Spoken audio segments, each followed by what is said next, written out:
everybody, and welcome back to the Come Play podcast. On this episode, we're going to talk about the Khabib-McGregor situation. We're going to talk about PlayStation's overall changes in the past month or so, and we're going to give our Week 6 predictions in the NFL. And joining me, as always, are the three knuckleheads. They're back. Bobby, Brendy, and Zach. Say what's up, everybody. What's up, everybody? And I love how we all just say it at the same time. We're not messing around this week. We're gonna get right into it. Zach, I'm gonna hand it over to you. I wanted to mess around. Do the mess around. I've been told that this week you have a gold thought of the week, so let's hear it. All right. So you pay $70 per month, but you can shit and piss anywhere you want, and it just evaporates into the air. So you're at work and you have to take a shit. So just like do it in your pants and it goes away. Stand right there and it'll just evaporate like into the universe somewhere. And $70 a month. $70 a month. Oh my god! Do you still get like constipated though? Like if the shit's coming out? I mean, I don't know. I didn't think about that. Like it would be evaporating, but like it's still gotta come out. So like if you're just like, if I'm working at Jimmy John's, I'm just making a sandwich and let's say take a shit. Let's say if you pay $50 a month, then you got to deal with the constipation. But if you upgrade to 70, then I don't know, man. We're about a minute and a half in, and I think this is the wildest podcast we've had. Yeah, so far. I'd probably do it for 70, dude. Dude, I'm taking that in a heartbeat. Are you serious? No, I don't know if I could. Well, here's the thing, right? Like you're at work, like when I used to work in fast food. I'd be going to the bathroom just to get away from the customers, man. Like, oh yeah, sure. Like, I don't even care at that point. Like, yeah, I'll spend 10 minutes in the bathroom just to get away. I mean, you're going on a road trip though soon. Like, all right. So here's the thing. Like, public bathrooms are like already disgusting, and like you try to go to like a public bathroom in like Philly for like a Flyers game or something. It's the most disgusting shit ever. So yeah, I would do that. Dude, if I was at a music festival, I would subscribe to this. Oh yeah, for sure. Because it's only porta potties at music festivals. Yeah, and then like you can be just moshing, and then you just gotta take a shit real quick. Yeah, like shit right there in the pit. I went to the Flyers Sharks game a couple of days ago, and like the bathrooms were lined up. I'm like, I'm not going there. So I tried to use a porta potty outside at 10 o'clock at night. Couldn't see. Probably was pissing all over the toilet seat. Like, pay $70. It's not an issue. 70, but that's worth $70 to you. $70 in a month. Every month you gotta pay it. 70. Wow. Yeah, and whatever. It's like under what category do you file that expense? That's a good question. Like you have an account, and then like so your shit expense is way higher than normal. So imagine like if you're like you're used to the like the subscription of the shit service, and like not used to being constipated, and like your subscription runs out and like you forget about it. And you gotta take a shit at work. Or your card got declined and didn't go through, so now you're fucked. You're completely fucked. I mean, it's the same thing if you don't pay the electric bill that month. Guess what? Yeah, they shut off the evaporation. Thanks, you just reminded me. All right, so let's get a final decision. I think we already covered it, but yeah, I'm definitely taking that $70 a month. I mean, that's like my phone bill now. Like, whatever, just add another phone bill. $70 a month to evaporate my shit anywhere I am. Fuck it. Not for me. Yeah, I'll have to say no to that one. Dude, I'd just be taking shits everywhere at that point. Okay. You won't miss any of life's greatest moments. You'll be. Oh, by the way, if you see this old family photo, yeah, you see me in the background there. Yeah, I was taking a complete shit. All right, 5 minutes in. Yeah, one segment, and we're off and running here. All right, let's get into our quick picks this week. Black Ops 4 released. The full game released a couple of days ago as we were recording. A lot of positive feedback on it. I've seen. Brendy has played the game. I think you're the only one. I played like a few games of the beta when it came out. It felt good then, but a lot of people are saying, they feel changes overall from the beta to the actual game. Also, Definitely. a lot of maps came out. Like, so we had a lot of recreated maps. Jungle from Black Ops 1. Firing range came back for I think the third or fourth time to a Black Ops game. Summit. I'm trying to think of the other ones off the top of my head, but those are the. I've wanted to play Summit because I just want to go for random tomahawks. Yeah. Literally the origin of cats. But yeah, so the game came out. Brendy, I'll kind of give you the reins here, just on your initial thoughts of the game. All right. And how it's played so far. All right, so I've played a few multiplayer games. The gameplay itself feels really nice. It reminds me a lot of Black Ops 3, just with no boots on the ground. So basically, it's just a combination of Black Ops 2 and Black Ops 3, like with the Black Ops 2 gameplay, but like the Black Ops 3, I guess, perks and loadouts and stuff. Mm-hmm. But the overall gameplay, I actually think is really nice. And I'm definitely looking forward to actually getting some time off work to play some on Monday, so that'll be fun. As for Blackout, so I've played a couple matches with Blackout. I've only played solo, and this is just from personal experience. I think Blackout is, at least in solo mode, is slightly overrated. I think it's still good. So I remember when Blackout was first announced, they said it was only going to be like a maximum of 60 players, or like it was rumored to be that. It's not. Yeah. It's 88. I was gonna say they were experimenting. I think they said they even experimented with 120. Yeah. 88 is a strange number. By the way, like it's a good point you brought up, because I haven't even really thought about this. I'm assuming you can play Blackout in like squads and stuff, right? Like you could. Yeah, you can. I've just only played solo. Oh, okay. Yeah, I didn't even think about that. Like, I've only seen solo gameplay, so I was just making sure about Brendy, that. I think they'll eventually end up improving on the Blackout mode, because think about like Call of Duty Zombies from World at War. Yeah. It was literally just one map, and it was the most simple zombies game. And eventually they just kept building and building and building on it. It got really, really fun. Right. And I'm sure it will. Blackout's kind of like the Call of Duty Battle Royale prototype right now. So I think they'll continue building upon it and just keep making it better. Well, I mean, I certainly hope so. One of the things I really like about Black Ops 4, though, was just I really like the specialist from Black Ops 3, and I think kind of the return of I can't remember exactly if there's new specialists. Yeah, but one of my favorites, Seraph, is returned. Yeah, that was one of mine too. Yeah, so I've been using her a lot, and I really like it. So I don't know, I'm a specialist kind of guy, but me personally, I didn't really like specialists, but I'm also kind of like a Call of Duty traditionalist. I like boots on the ground. I like simple kill streaks. I don't know. Like, I like them, but there are some that are annoying. What's the I'm blanking on it now. But the guy that slams down and you die instantly. What's that called? It's one of the first ones you got in Black Ops 3. I don't remember what his name is, but it was the gravity spikes. Yeah, gravity spikes. It's just like that was kind of annoying sometimes, because at some points it was just impossible. You couldn't really do anything about it. So some of the gameplay with the specialist. Ruin. That was his name. Ruin. Yes. Yeah. Yeah, so sometimes I feel like there's nothing you could do about the specialist in terms of not getting killed. But yeah, so I really like Black Ops 3. I think the whole Black Ops series we've talked about how we really enjoy, but Black Ops 3 is good too.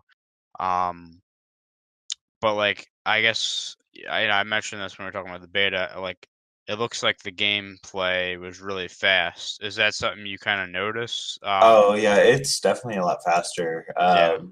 And one thing you always have to remember is, you gotta make sure you've got full ammo and full health, or not full, but just make sure you're in a situation where you get in a gunfight, that you are good enough to, have enough ammo and health, because you gotta recharge your own health in that Yeah, game. the what is it, the stim pack, something like that? I forget. But yeah, like Yeah. that's new, and like also the fact that it's 150 health now. I know it's another change they made, um, but yeah. So like I said, from what I've seen, the gameplay looks a lot faster. But um, how like I don't know how much experience, sorry, that you've gotten with the perks yet, but like how are they? Because like I feel like they took a lot out. Then I don't know. I seen they have 4 per slot like they used to, but like there was some points where they had like 7 or 8. I felt like perks you could use per one slot. So like I don't know. Like is scavenger? You're talking about like ammo. Is like scavenger a perk that's worth running like in all your classes, or is it? So for scavenger has actually been kind of interesting. It's been like one of the few perks in Call of Duty that has kind of remained the same throughout the Call of Yeah. Duties. Yeah. Personally, I've never been a fan of scavenger, so I'm probably not the right person to ask for that, because I think scavenger is kind of a waste. But I mean, that's just me. I actually ran. Oh God, I can't even remember exactly what I ran. I know I ran like dexterity, and then Okay. Yeah. a couple of other things. But oh yeah, and for if you guys don't know, it's a pick 10 system. So it's you can take stuff off and have like an extra slot if you wanted Good. to. Yeah. One of the I things like I've that, respected so much about the Black Ops 3 series, or not Black Ops 3, LOL, just the Black Ops series. They've been consistent in keeping things that people like and taking out things that people didn't like too much. Right. Yeah. Absolutely. Just got mad respect for them. I mean, I've enjoyed playing all of the Black Ops games. I don't know. I asked about scavenger because I mean I'm watching a lot of people that are good. I was watching a lot of early gameplay, and it's a lot of the quote unquote pros. So I know a lot of them run scavenger just because they're running high kill streaks, they run out of ammo. But I don't know. It just seemed like some of them were like, if you don't run scavenger, it's almost like you're running out of ammo really fast. That's why I was wondering about that. But yeah. You definitely do run out of ammo pretty fast, but I mean Mm. that might have just been like the gun I was using. I'm definitely more of an assault rifle player. I know Malachi runs SMG a lot. SMG, yeah. I kind of go back and forth, but SMGs all the way. Haven't tried the sniper rifles yet, though. I really want to. yeah. Quad. All right, get out of here. I'm excited to get hands on. I'll ask one more question, just and then we'll kind of move on here. From what you've played so far, is the balance in terms of like all the the guns in the game, is that at a I guess like a reasonable standpoint right now? Is there like one gun that literally everybody's using because it's just a god gun, or is it kind of been balanced out so far? It's too soon to tell, because I've only played a few games. From what I've seen, it seems like there's plenty of balance, and the only thing that's really imbalanced is like the matchmaking, because I joined in a team deathmatch or whatever, and first game I got like 25 kills, but we lost like 75-40. Mm. So I mean, Yeah. that's still kind of messed up, but I mean, there's not really much you could do about that. So, Bad but the guns themselves are pretty balanced. bad You teammates suck! will always No. bad teammates will always be a problem with Yeah, I guess with any shooting game, really, if you have bad teammates, you're kind of screwed. So, Right. all right, we will move on. We're gonna do a little bit of a wrap up with the AL and NLDS. The first series we seen was the Astros play the Indians, and the Astros swept them. They outscored Cleveland 21-6 in the series. Not really much of a series. Interesting fact for the Indians: since Game 6 of the 1997 World Series against the Marlins, Cleveland is now 0-9 in elimination games since 1997. Damn. Not a great look. Second series in the AL was the much anticipated Red Sox versus Yankees. Red Sox win the series 3-1. Brock Holt with the cycle in Game 3, becoming the first player to hit for the cycle in postseason history, and that kind of summed up the series for the Yankees. The Red Sox put up 16 in that Game 3, and Wait, hold up. Is it best of 5 now? well, the division series is best of 5. Now the championship series and World Series is best of 7. Gotcha. But It's pretty much always been like that. yeah, I don't know. This is a topic for another time, but like I'm not a huge fan of the MLB playoff format, I guess. Like I'm not a big fan of a 5-game series. I'm especially not a fan of the 1-game playoffs for the wild card. But again, that's a story for another time. But Yeah. obviously big rivalry there, and the Red Sox take it. A lot of, I'm sure you guys have seen too, a lot of videos going around of Yankees fans saying, "Oh, we're still the most successful team in baseball," blah blah blah, and just being. They're always going to say that. They could be Um, the last team in last place in the fucking season, and they still say that. Yeah, really. We'll move on real quick to the NL side. The Brewers swept the Rockies. In that sweep, before the championship series, which is on now against the Dodgers, gave them an 11-game winning streak going back to the regular season. And again, not a great stat for the Rockies here. They've lost 11 of their past 13 postseason games. So got a couple of teams in here that have not had pretty good success in the postseason. And the last series we will talk about, close to Brendy's heart, Dodgers won the series 3-1 against the Braves. I actually predicted that correctly, though. I mean, look, you can't even be mad at the Braves. Like they weren't even supposed to be here. So Right. I tipped my hat to them because they had an outstanding season. Literally, as a Braves fan, I was like, when I was watching the series, I was just like, I don't care what happens. I'm just glad to be here. Yeah, like especially you're playing the Dodgers, who I'm pretty sure their payroll is probably I don't know how much more it is compared to the Braves, but I don't know if it's double. Well, or seeing as how they're out in LA, they probably do make more money. I mean, they look at their lineup, you can kind of tell. But again, as a Braves fan, there's no reason to hang your head. It was a good season. For the Dodgers, this will be their 4th straight NLCS. They're playing the Brewers right now, and then just a preview. I just kind of got a few stats for both series. We have the ALCS, Astros versus the Red Sox. Astros took the season series 4-3.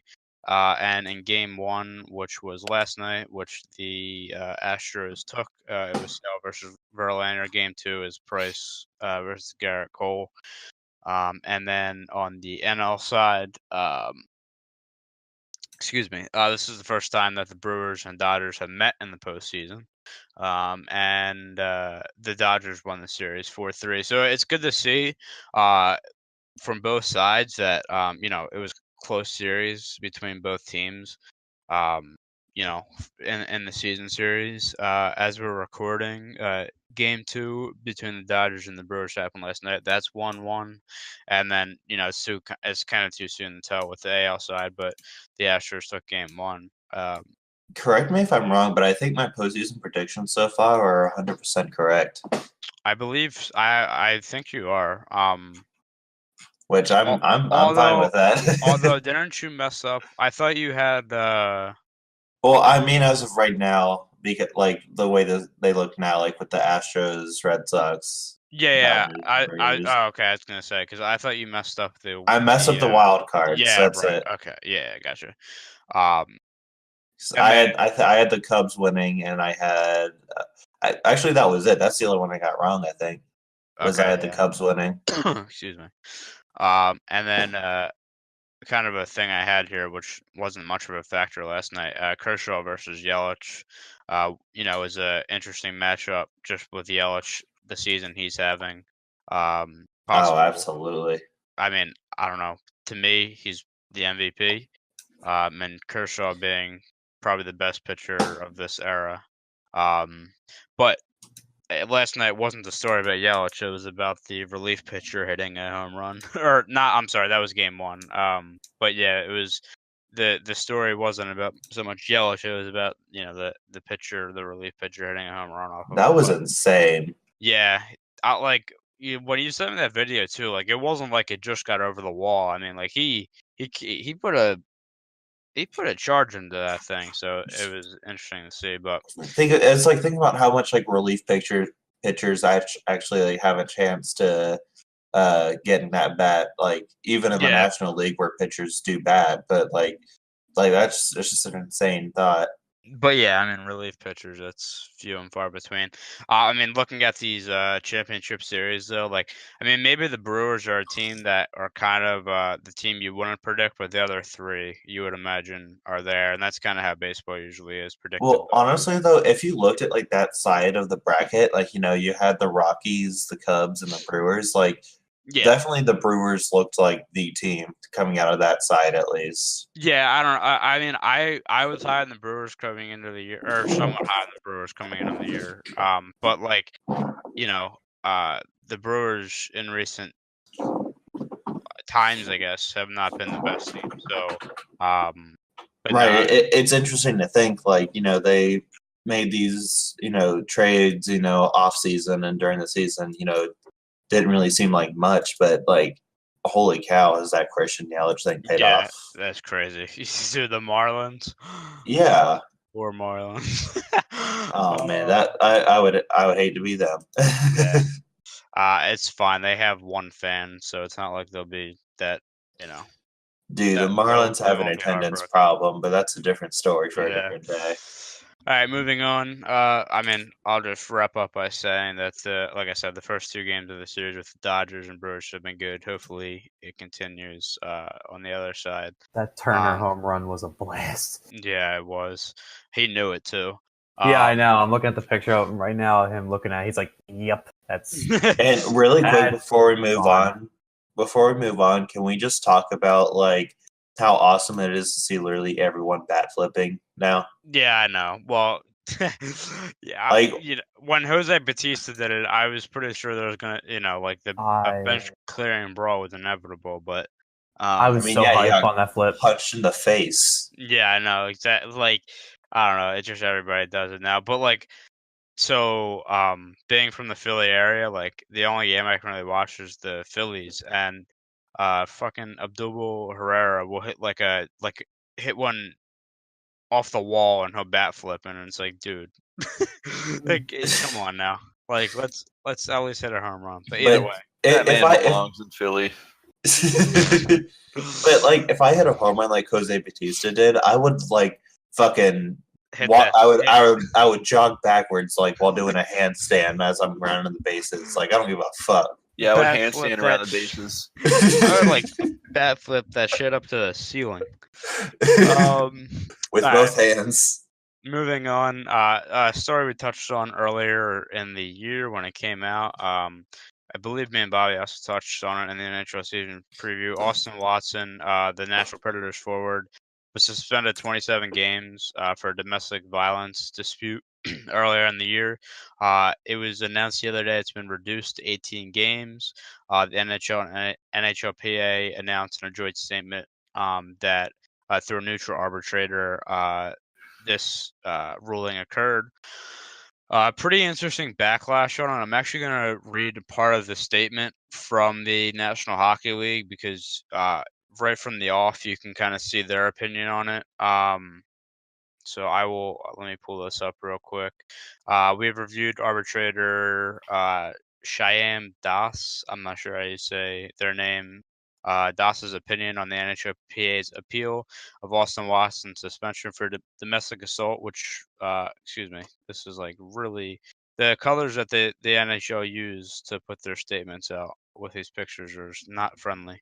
We are disappointed with the arbitrator's decision. Is the big thing there. We firmly believe that the right of appeal to an arbitrator of the league's discipline was never intended to substitute the arbitrator's judgment. Blah blah blah blah blah. But the big thing there is them obviously saying they're disappointed with the arbitrator decision. A lot of backlash from the NHL saying they are not happy with what's going on. We were talking about before how the NHL wanted to make a stand. We've seen in other sports them not do a good job of making a stand against domestic abuse. National Football League.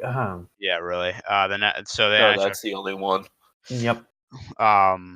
So the NHL, look, they try to make a stand, and then a neutral arbitrator comes in and reduces the suspension. I guess, Bobby, I'll go to you just because your knowledge with the NHL. I guess just overall, what's your opinion about the reducing the games? With what happened. I'll say real quick, if you haven't heard our podcast, Austin Watson, I believe, I think he slapped his girlfriend or something in a gas station parking lot. And it was caught on video, and then it led to all this. But yeah, Bobby, I'll go to you first with your opinion. So, all right, it's actually interesting now because something came out yesterday that may be the reason why the arbitrator made lessen the suspension. So, Austin Watson's girlfriend has actually come out and taken blame for the situation. And, I didn't see that. Yeah, so this is coming from Sportsnet. So apparently, his girlfriend, Jen Gardino, she issued a statement Saturday saying this incident on June 16th was not an act of domestic violence and that Watson would never hit or abuse her. She goes on to say, "My behavior and state of intoxication led to the police being involved that day. I have struggled with alcoholism for many years and I am actively involved in AA. I am fortunate to have Austin's continued support with my treatment. We handled matters poorly on June 16th and know that we need to make better decisions going forward." So, the story originally was that Watson and his girlfriend were arguing, and he ended up pushing her, and there were red marks visible on her chest. And she said that Watson caused them. And then a month later, on July 24th, he pled no contest of domestic assault. Mm-hmm. So I think he got a misdemeanor charge, and he has 3 months probation, and he's in a treatment program or whatever. So this is really strange now. I mean, nothing ever calls for you to be hitting somebody like that, but it is really, really strange. I don't listen. I don't know anything about his girlfriend. I don't know if this is her just trying to, I don't know, take some of the heat away. Maybe. Yeah. I don't know what's really happening here. It's hard to say. Yeah, that's an interesting situation that she'd come out and basically say that it wasn't entirely his fault. Right. Well, it's interesting for me to hear because that's the first I've honestly heard about it, and that kind of, if she is telling the truth, that changes things. I mean, I still think just to make a stand, the suspension should have stayed the same. Again, it's not like the NHL wanted it to stay that way, so it's not their fault. It's just that's what happened. But I got to think that the arbitrator knew about this already before the suspension got reduced, because this came out yesterday. And he reduced the suspension got reduced like the day before. Yeah, so I guess he already knew this. She already knew this. I forget the person's name, but you know what? I was for keeping it.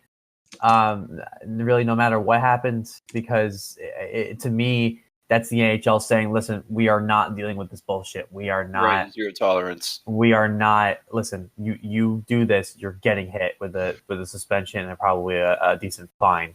And I'm sure Which if he were makes to do it sense. again, he'd be out of the league. Well, it's interesting too because actually when it was announced that when it was officially announced that he got the suspension, the 27 games, a lot of people are actually calling for it being too little, because I think it was so I'm not 100% on this, but I think the 27 games, part of the 27 games was like a few preseason games, so it's really only Yes. like 22, 23, something like that. So a lot of people are calling for more. That's a lot of games. Dude, I want to throw an interesting thought about this. Okay. I wonder how like a situation like this for a specific player changes the team's dynamic. In terms of like, because what do you mean? they're gonna be like, because if I was on a pro sports team and I knew one of my teammates was abusing their wife, I would not get along with that person. Yeah, that's a good point actually. But like, how does that happen in the NFL? Like, you have players who have legitimate like this situation is a little strange, right? With Dodson Watson, because it's not like he was beating shit out of her, right? Right. Yeah. He probably just shoved her. Yeah, Right, I and think it was like it was either like a slap or a shove, and I'm not just we're not discounting that this is not this is still a bad situation. Right, but he was 100% wrong. There's no unclarity about that. It wasn't like some of the things we've heard in the past with NFL players literally like beating the shit out of women, like like what's his name in the elevator, the infamous Rice, man. That whole situation was messed up. Yeah, that is crazy. That video was hard to watch. Yeah, it was disturbing. Like Jesus. But no, you gotta wonder if some people just kind of turn their back on the guy. I mean, at the end of the day, there's really not much you can do, right? Because as a player, like if you have somebody on your team who is an abusive person, you kind of have to put up with it, because at the end of the day, your job is you get paid to play ball, right? So you kind of have to suck it up and kind of put it aside and just go out there and play and do the best you can to not let personal feelings get in the way. Well, you're right. You're absolutely right there. But even then, your mentality is still changed about that person. So Zach, going to your point, now it's different because we keep referring back to the NFL. The NFL is much different because as sad as it is to say, this has happened more than once in the NFL. And also in the NFL, you're in a 53-man locker room, and you're kind of somewhat, at least from what I've seen, divided. Like, offenses with offense, defenses with defense, and that's how you kind of create bonds. But like in the NHL, there's 20 people in the locker room.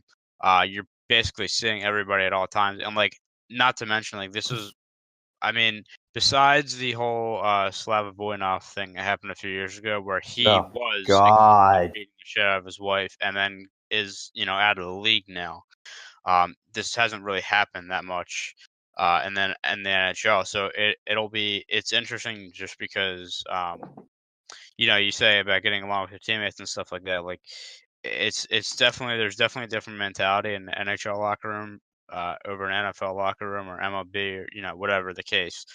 Just because size of the room, I feel like is a big proponent of that. But yeah, it's I don't know. I guess Bob is right though. I mean, I would probably hold somewhat of a grudge depending on the situation, but at the end of the day, you kind of get paid to almost get along with this person and perform with him. So you kind of have to do what you have to do. But you're forced to get along with them, but still, I mean, I can get along with people, but it's still not a good time for me. So yeah, that's really my point on it. I mean, it has to do something to the overall team dynamic. Oh yeah, you got to suck it up and play with them, but it's not the same. Yeah, I think so for sure. I think it might, probably mess with the chemistry a little bit, but yeah. So we will move on to the Joel Embiid, center for Man Bobby's Philadelphia 76ers, just signed recently a 5-year deal with Under Armour. Excuse me, making him the highest paid player at his position in terms of endorsement deals. So at first glance, this is kind of just like it looks like the guy just wanted to get paid, but there's actually a lot more to this. I was reading up on this yesterday. So, as part of the deal, Embiid and Under Armour will partner up, not just for branded clothes and footwear and stuff like that, but also the deal includes charitable. Oh my god. You can do it. Charitable initiatives in and around the Philadelphia area, as well as in Cameroon, where Embiid is from.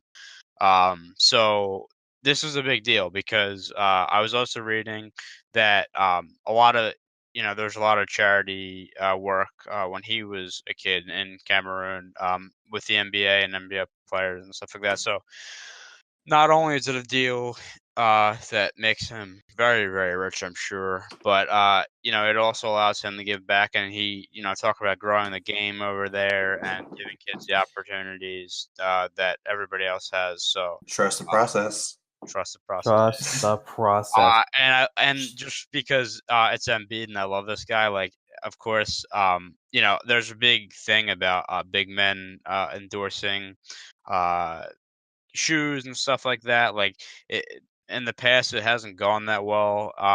But in a quote by Embiid, because this just sounds like something he'd say, he said, "I mean, listen, I'm gonna make sure they, I'm gonna make sure they design some shoes as pretty as I am. Don't worry about that. We're gonna take care of that." He is they aren't going to go hilarious. with the Steph Curry dad shoes, Under Armour. Oh my god, stop. I don't want to even think about that. But no, it's good.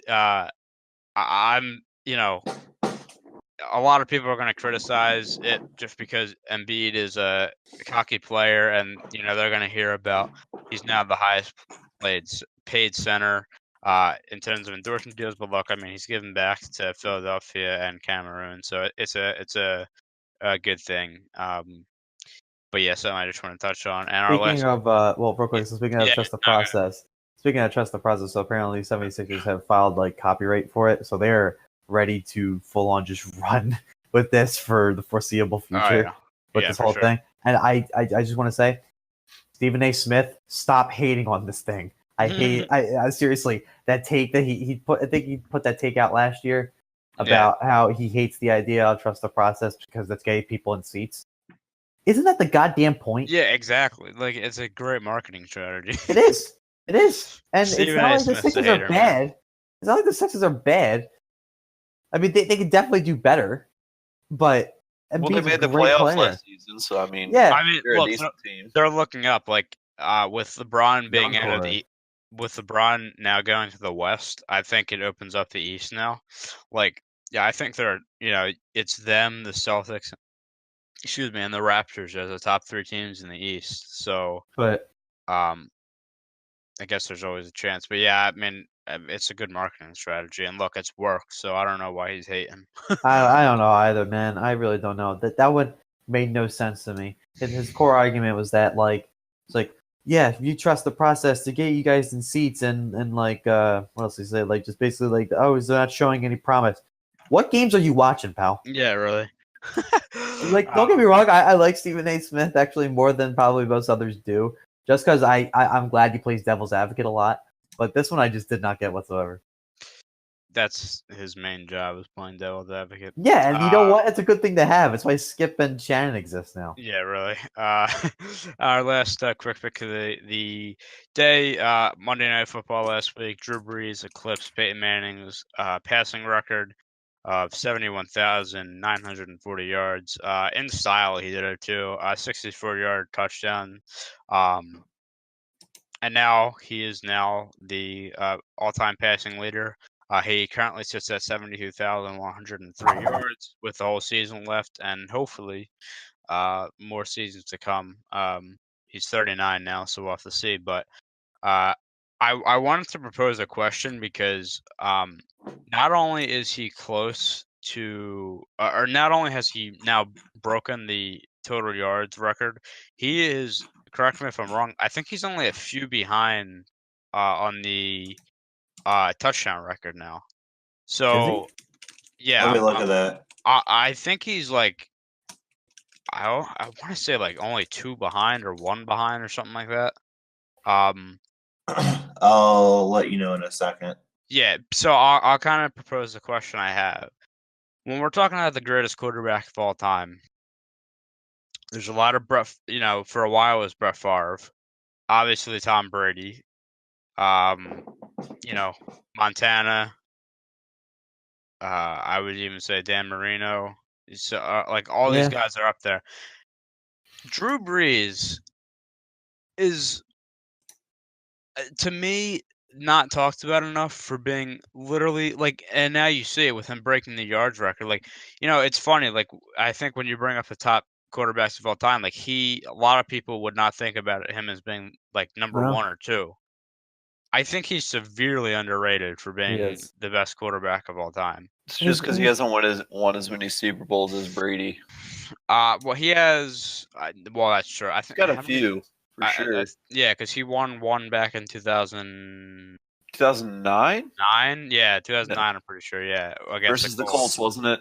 Yeah. So Drew Brees, he's one touchdown away from 500. Wow. Oh, okay, it was 500. Okay, so he's still quite a while, or quite off there. He's currently number 4 on the list. Yeah. He's about, I'll say, 40 behind number one. Number one's Peyton Manning. Yeah. So I'm sorry. So because I was looking at tweets, and I was saying he was one behind. So I for some reason thought the record. But yeah, I mean, look, if he plays, I don't know. I mean, it would be hard to do with the rest of the season and next season if he played. But I mean, it's Drew Brees at the end of the day. It's possible. But yeah, I kind of wanted to get your guys' thoughts on.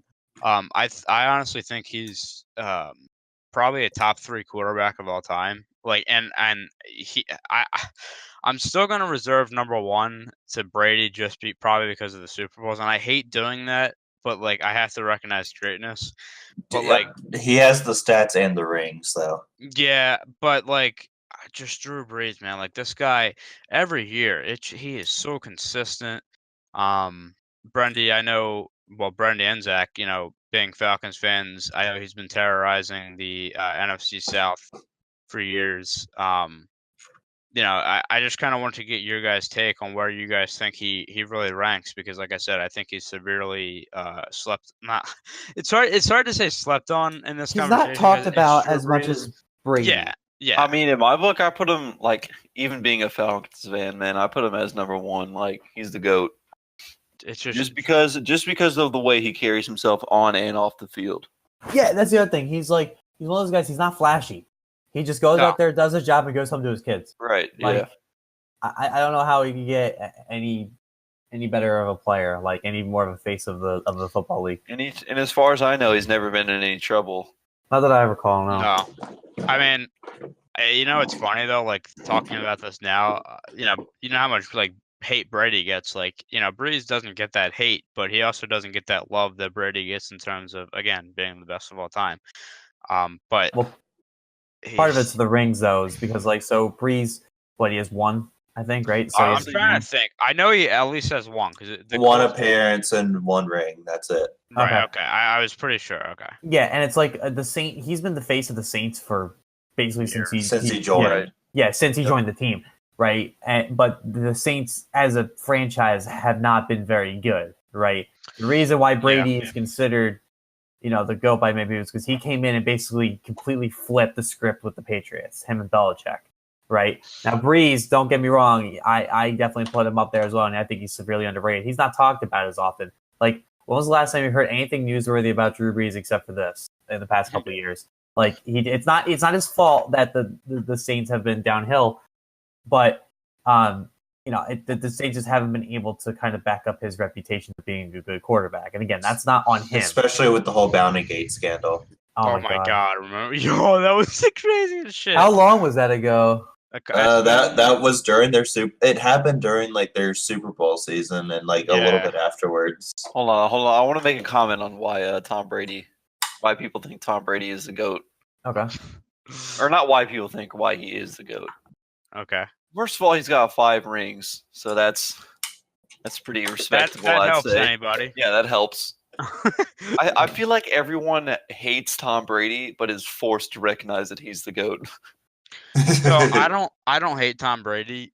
but like I'm biased because being a Broncos fan and having Manning and seeing him break the all-time touchdown record here and the season he had breaking this what was the season what was it 2014 where they had that incredible season and got absolutely torched in the Super Bowl. Like that year they had one of the best offenses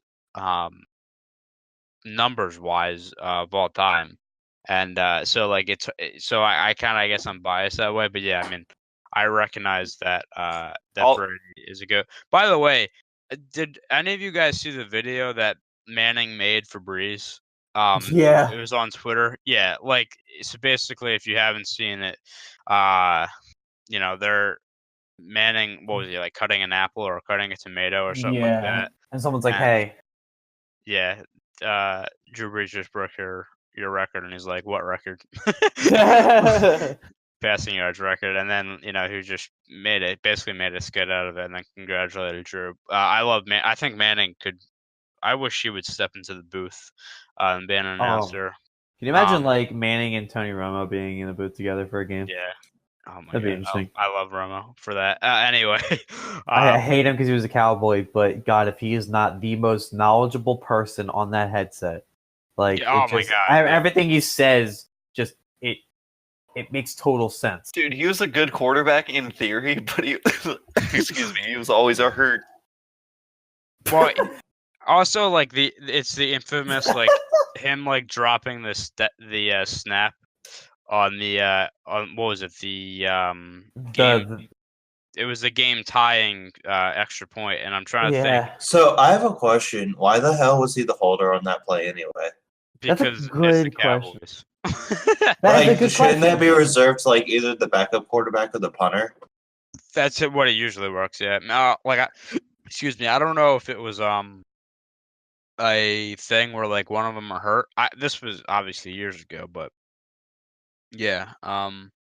Crazy. Like I don't know. There's just the situation. Like I feel like could have never happened if like just Romo wasn't like if Romo wasn't there. Like why the hell is the starting quarterback the holder for the field goal? Yeah, it doesn't make sense, man. But no, he would have had better luck kicking the fucking thing. But I do still want to kind of go back to Breeze though, because this is Billy about him. Yeah, he needs to be talked about more. I mean, he's good. He's the greatest to ever step on the field. So if you were to make a top 10, where would you have him? I would have Breeze. I would have at. It depends in terms of what, because you can be a decent quarterback and win Super Bowl after Super Bowl. But he's obviously something a little more special than a decent. Yeah, quarterback. right. I would say top 10 quarterbacks in NFL history. I would put him. I would put him at. Damn, I think 4? I'd put him at 3. So I'd have Brady. I'd have Manning. I'd have Breeze, and then I'd probably have. Where do you have Marino? Favre, and then maybe. Elway. Yeah, Elway's. I would probably have like. I'm flipping between like Marino and Montana at like 5 and 6, but then have like Elway at 7. I don't know. I'm like God. He's definitely top 5. He's definitely top 5. I think. And also like, I know Rodgers is still playing and stuff like that, but we talk about Rodgers and how he doesn't have he only has 1 Super Bowl, but Aaron Rodgers I think is also in that conversation for top 10. I'm not saying the best. I'm saying, but I don't know about that. I don't know, man. I think he challenges top 10. Give him one season where he has a good wide receivers and they have a playoff run, then we could talk about it. Like that's the thing, though. Like here's the thing. He I don't think he has all the numbers that he should be getting, and that's partly because of who his wideouts are. So Rodgers, I don't even know how old he is now, but say he gets 1 more Super Bowl, does that put him in top 10 for sure? Like, is he a lock for you at that point? That's crazy. For me, it's not about a Super Bowl. that is a hot take. I don't know. That's not a hot take. Hold on. The guy is the best passer rating of all time. Like, by 2 points too. Like it's fucking Aaron Rodgers we're talking about here. He's definitely in the conversation. I would have to sit down and actually think about it. I mean, I would say I'm not. Hold on. I'm not saying he's the best of all time. I'm saying as a lot to put him in the top 10 if he had another. I think he's already top 10, but I'm saying like it would be a lock if he got another Super Bowl. I'd talk about it. I would absolutely talk about it. I mean, I can't say it because I have to actually stay down and make my list, but I don't know if I'd put him there. But he definitely is in the conversation, and he could definitely break it. I can see what you're saying, and he definitely is there. And like I said, we talked about Aaron Rodgers, and you and me both especially have talked about how much we actually really like the guy because he's great. He's one of those guys who's, again, great on and off the field. He just has a bad luck. My favorite thing about him, though, is when he gets hit and he's like, "Oh, yeah, good job, big man." That's like my favorite thing about him for some reason. It's so strange, but it makes me laugh every time I hear it. No, I think, I don't know, man. I really like Rodgers. Like, he's probably one of my, I mean, I don't know. He's probably like my favorite quarterback to watch. He's so good, man. Yeah. I thought it was Andrew Luck who was doing that. He was getting hit and being like, "Good hit, big man." Luck does that too, but Rodgers does too. But you know what? Like, I think I'm also severely like Joe Montana. I think I'm severely probably, he's before my time too. So this is probably why. But I think Montana, I kind of underrank there. Like Montana has Super Bowls as well. So see, the question is, a lot of people, if you're going off Super Bowls, like I think Montana has what 4, I want to say. So like that puts him in the conversation. But like, it's really hard for us to say because those quarterbacks didn't really play in our generation. Yeah, like I said, it's hard to say. We just know what they did based on their stats. Yeah, so like again, to me, like Rodgers is amazing, but he just doesn't have the accolades to go with it. I don't know. We'll move on just because we could talk about this all day, and we'll just argue about it all day. One more point: extremely underrated quarterback Otto Graham brought the Cleveland Browns 3 NFL championships. So, I mean, there you go. I mean, the Cleveland Browns need all the help they can get. Maybe they should bring him back now. He died in 2003. So I know.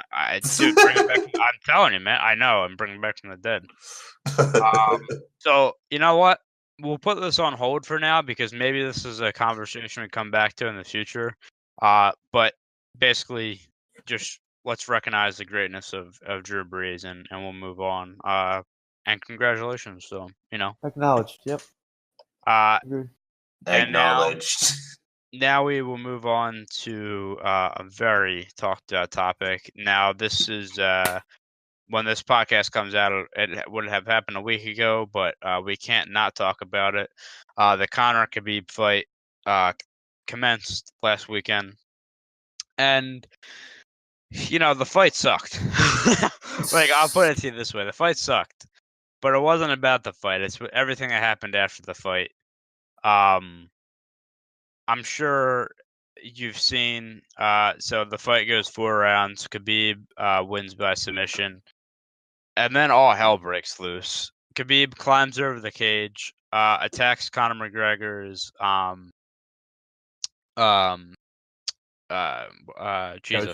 coach, yeah. He attacks his Jesus. No, well, I'm trying to think what his the coach did, and I'm forgetting his name too. He was I just had it. It's John. Yeah. No. Is it John? Jesus, this is not John Kavanaugh. No, it wasn't him. Was it not John Kavanaugh? No, Jesus. Somebody talk. I gotta look this up. It's gonna drive me crazy. But no, John Jesus. No, it's not Jesus. Yeah, go ahead, Bobby. I'm looking, but so I kind of watched like half the fight to Twitter, right? I didn't get to see, but people were posting videos obviously randomly. The only thing that I saw that was hype worthy besides in the fight was Khabib threw one like wicked right that knocked McGregor down for a minute. So that was a hit, and then obviously making him tap. But the other thing was I said this earlier when we decided we were gonna talk about this on the podcast. I said this story is gonna keep gaining more and more things about it for the foreseeable future, and I'm right. there was a video released of when Khabib was mounting McGregor, and he was punching him, and he was like basically yelling at him, saying, "Let's talk now," as he's just punching him in the face. Like, I'm gonna cut you off. I couldn't think of this guy's name. Dylan Dennis. It's That's his right. jiu-jitsu coach. I was mixing him up with Jeff Janis, who's a wide receiver in the NFL. That's Way why I was all to messed up. go. But yeah, Jesus Dylan Janis. yeah, geez, tennis. Yo, Yeah. that was such a brain fart. Like, I couldn't even think. Like, I was just trying to say something, but no, Checkmate, yeah, atheist. dude. Like, so not only was this the I mean, obviously you have the Mayweather McGregor fight, which was big, but in UFC history, like, this is up there as one of like the most hyped fights. And then to see what happened afterward, and you can debate. So, obviously the first thing Dana White comes out and says is, how bad this is for the company. So I have I want to bring up something interesting a clip that I saw recently from Brendan Schaub. Okay. You guys know who he is? Familiar with him? He used to fight in the UFC. Yes. And I think he's doing comedy now. It's totally not what I thought you said. But do I even want to know what you thought he said? I thought you said Brendan's job. I'm like, what? Jimmy John's? no, Brendan Schaub. Oh, okay. No, he used to be a fighter in the UFC, but he was. I think he was on Joe Rogan recently, and he was talking about how he basically he didn't want to go to the fight because he knew something violent was going to happen afterwards. Yeah. And he called that a few days before. So I thought that was really interesting. Yes. I had seen this. Yes. Yeah, because he's going to have more knowledge of the climate, like inside the UFC, versus what we can see. So I thought that was an interesting perspective. Even more interesting that he called it correctly. Yeah. It was on Joe Rogan. I did see this. So a lot of and what I want to talk about here is kind of what stemmed this. So obviously we had a couple months ago McGregor throwing the hand truck through the bus window, and the whole thing with that. But then there's this whole and you know what? I'm gonna side with Khabib just because I know that as sad as this is, like the how McGregor is. There's a lot of stuff with McGregor saying shit about his religion. Khabib is Muslim. Either he's saying stuff about his dad, about his country, stuff like that. So I think that honestly, and also Dylan Dennis, I think was like one of the reasons he got attacked was he was saying stuff too. Honestly, I think that's what stemmed all of this. Like, more than anything, like, not even like the whole thing with the bus incident. Like, I think it was more probably McGregor running his mouth too much and saying things he shouldn't. And yeah, I get like building up the hype and like trying to piss off the other guy for media attention, but yeah, at some stage you can't talk about his family and his religion, dude. Those are just like, that's too far. and Here's the thing, though. This is coming from a guy who likes McGregor a lot. I'm not going to condone him attacking family or religion, or any of that. But he knows how to get paid in the UFC. He knows. Right. Yep. I agree. Look, I mean, I think what I was going to say earlier is Dana White came out and immediately said, how bad this is for the brand, blah blah blah blah. I mean, look, this fight was already a big fight, obviously, but you know how much people are talking about it even more now. Like, right? Yeah. So just let's say hypothetically, none of this happened after the fight, and we watched that fight as bad as it was. Do you think people would? I mean, look, it's still at the end of the day, some Khabib and McGregor, but do you think people will be talking about it as much as they still are a week later with just that fight happening and nothing else? I don't personally think so. I think it's stirring up a lot, and as bad as Dana White said, "Oh, this is bad for the brand." Honestly, no, it's not. Like, they'll probably get more viewers. Like, I feel like more people gravitate to it just because. I don't know. First of all, if you watch the UFC, I feel like you're into that stuff anyway because the UFC is such a violent sport. Like, you just want to see as much violence as possible. UFC is a crazy sport, so I think that I think that I don't really agree with Dana, honestly. Like, I think that he I think and he I think has to say that. well, exactly. That's what I'm trying to get at. Like, he has to say that in the back of his head. He's probably happy that this happened, honestly, because, like I said, it's gonna build the brand. All right, I think him saying it's bad for the sport is kind of hypocritical. He knew exactly what might have happened. Listen. Yeah. I mean, Shab called it with the Von Zingen. I don't expect anyone to know that Khabib was going to hop the fence or anything like that. But what I'm saying is the only reason this fight even remotely happens is because McGregor is talking and had the bus attack and Khabib responded. Right. That's it. But the only reason that the Mayweather fight happened is because McGregor ran his mouth. Like, that's what gets the views. And it's nothing against UFC fans. It's entertaining, right? And it's real. It's why, WWE's been in business for as long as they have, right? Because it's entertaining. It's guys beating the ever-living shit out of each other, fake or not. And it's a story that is followed, right? And now you have UFC when it's blown up in the past decade or so. For now you have all that entertainment. Plus, the guys are actually fighting and hitting each other in the face. Like, and that's kind of the culture of UFC, right? You're expecting the drama, right? Now, like, let's put an example here. Let's say, and this is such a out there thing. Let's say I was a fighter, right? And I was a fighter in the UFC, right? I don't see myself being the talker. I'm not much. I mean, I trash talk, right, in sports, but I'm not going after families or religions or anything like that with fighters. It takes a certain type of personality to be a trash talker.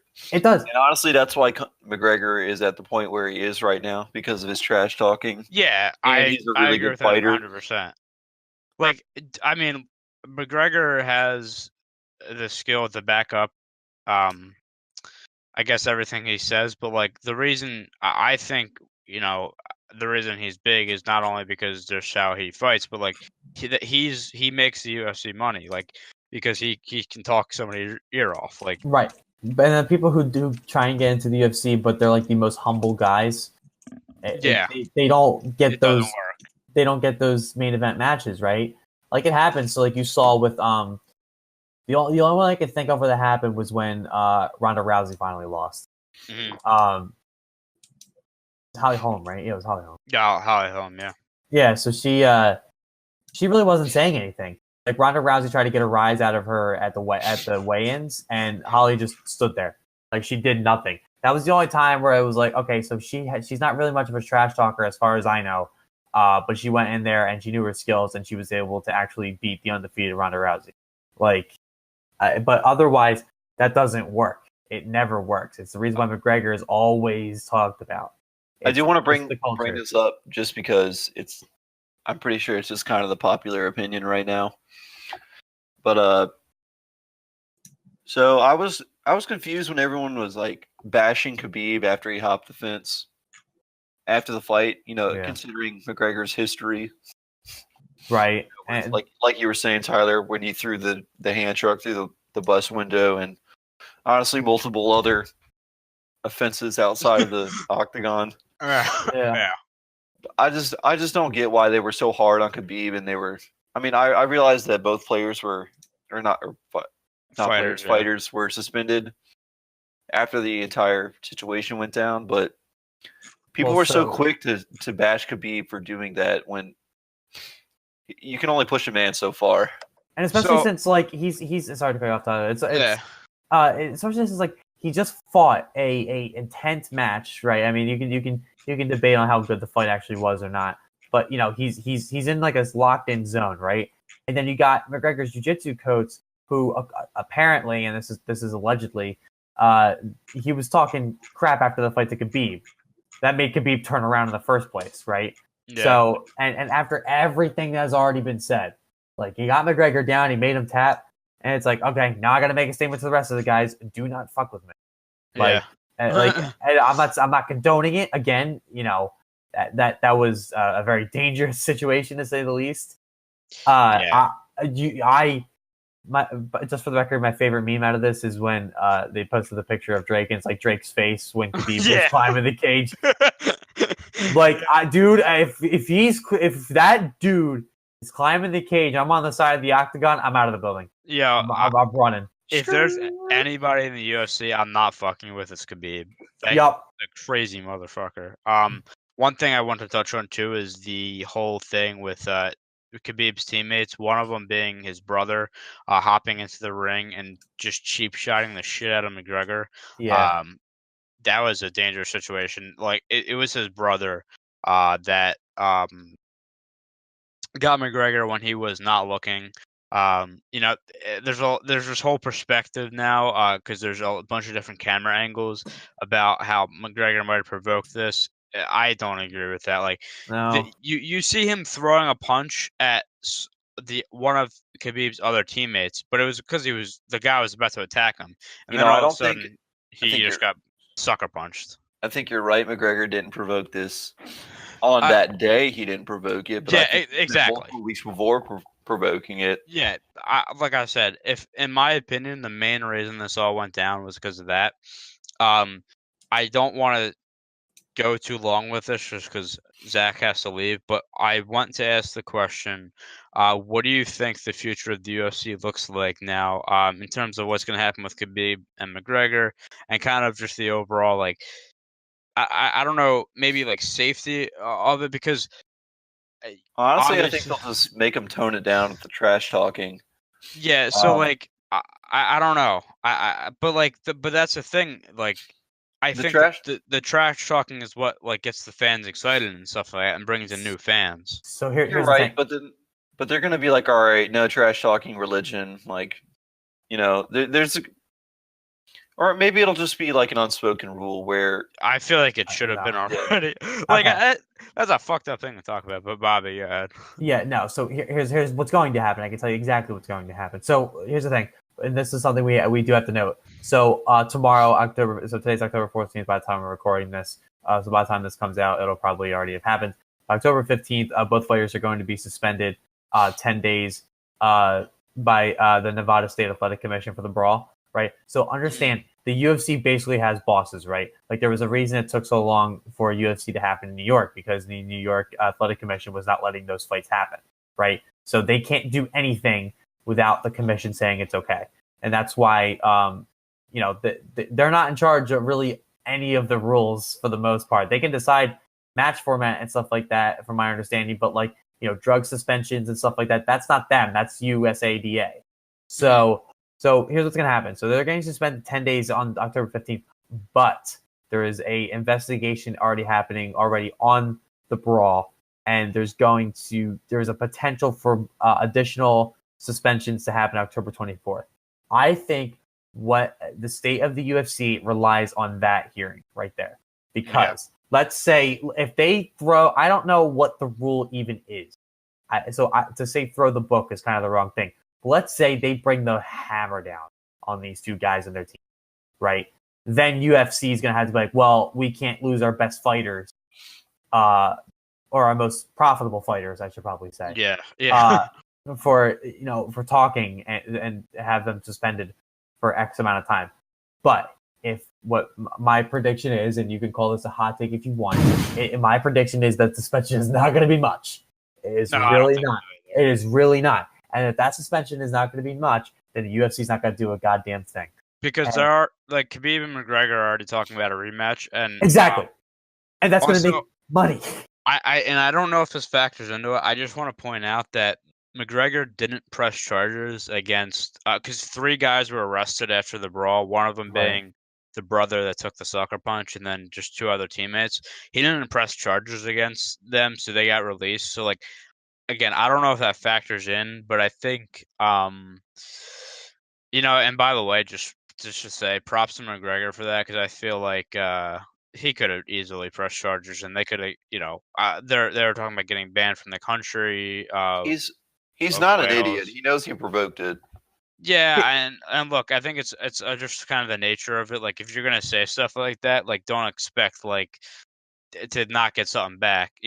Talking about somebody's religion is I mean, that's dangerous territory in the fashion that he was, like, about to fight this guy. So, yeah, Bobby, I agree with you. I don't know. I mean, I just can't see it being a long suspension at all. I I think can't. just the profit these guys make. Again, they're already talking about a rematch. Yeah, Yeah. I think that No way. I they don't think it's schedule a much, rematch. No but way. yeah.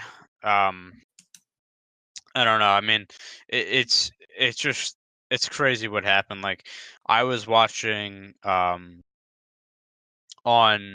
Twitter because I didn't fucking pay for the fight, and I didn't actually see the angle of the excuse me. So I was watching like a guy who had a British stream, and like they didn't show the angle of the cheap shot of McGregor after the fight. So like it just kind of it's the craziest thing I've ever seen, honestly. Like in the UFC, just like the mayhem that happened. I can't believe they got Khabib out of there that like easily. I should say, like when they kind of escorted him out of the ring. Like, I felt like the fucking arena was gonna attack him. Oh yeah. So it was kind of insane, They but needed yeah, to get out. like I said, one of the craziest things that I've ever seen. We'll wrap it up there. But you know, it's something that I'm sure we will. You know, I don't. You know, maybe by next podcast we can talk about if there's a ruling or whatnot. But yeah, we will keep. We'll keep you posted and give our opinions on what happens with the whole situation, because it is a very interesting one. It's a very popular one, and something that we'll have to see what happens. But yeah, we will leave it at there. Zach, we'll let you go to work. You know, get the Got to money. make that bread. Gotta make the And, bread so I can continue doing the podcast. Yep, of course. Talk but for the yeah. podcast. We'll let you go, and then we'll continue on with Alrighty, in fellas. case you missed it. But yeah, So let's take a Peace break. and love. Peace. peace. All right, and now we're gonna move on to our beloved segment. In case you missed it, with Brendy. Brendy, I'll give you the Okay. reins.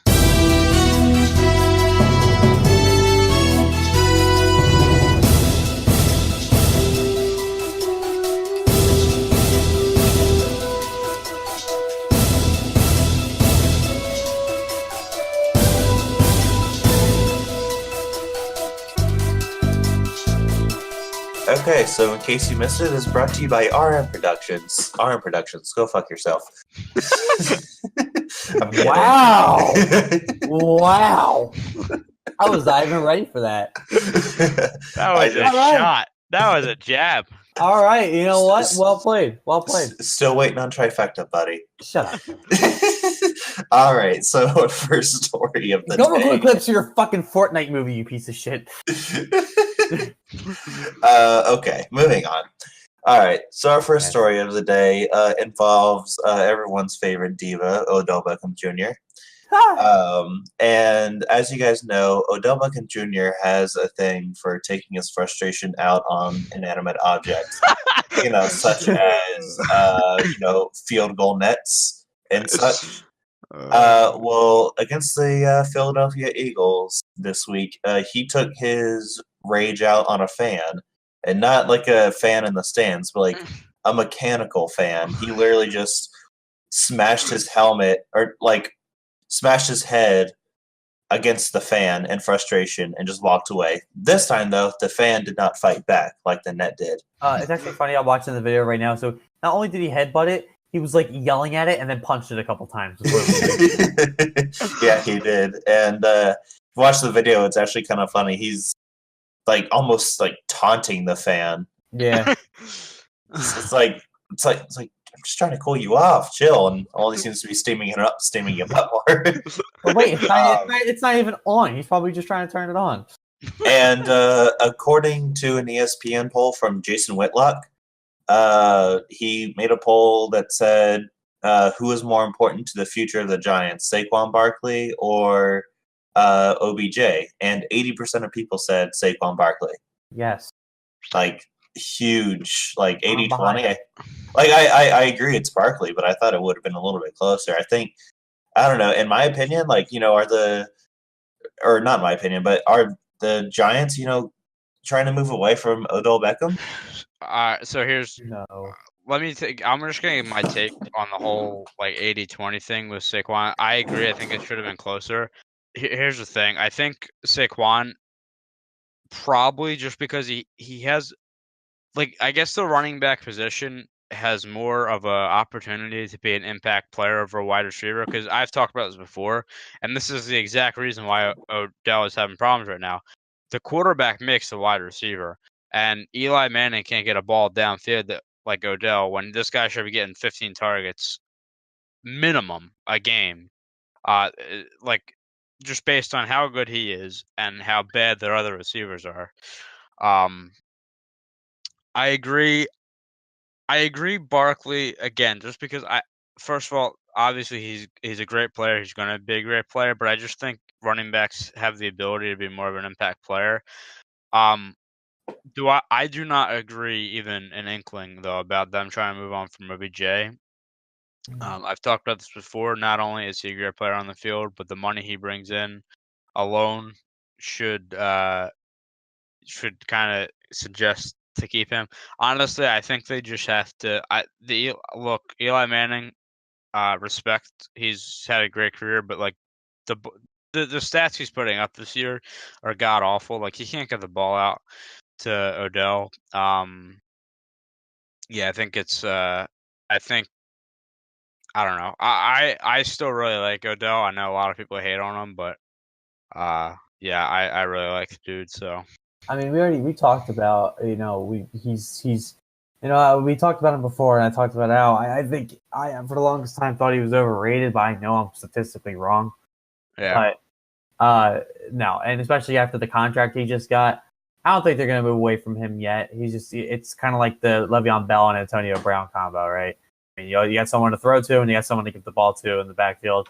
And that could be the start of the Giants kind of starting to scramble the way back up the ladder a little bit. They just need somebody to actually be able to throw the ball. So you guys, like 100% Giants second quarterback in the first round this year, right?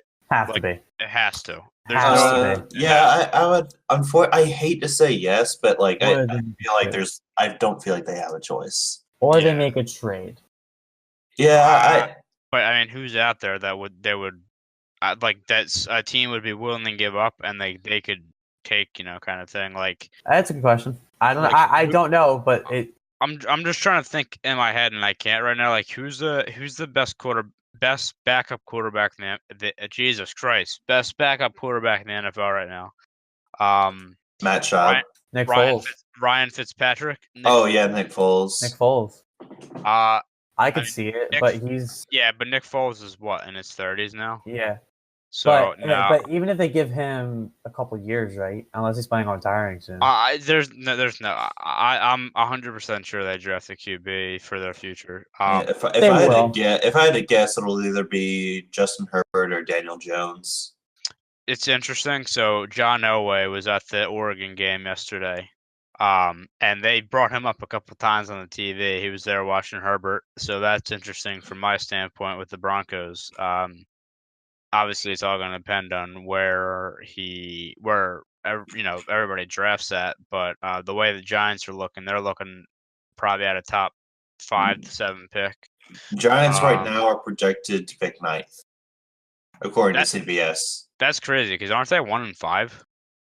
Well, yeah, you have to keep in mind though, like a lot of the NFL is like kind of bad right now. Yeah, that's true. You got the 49ers, Cardinals, Bills, fucking Colts. Just there's a lot of teams in front of them. Yeah.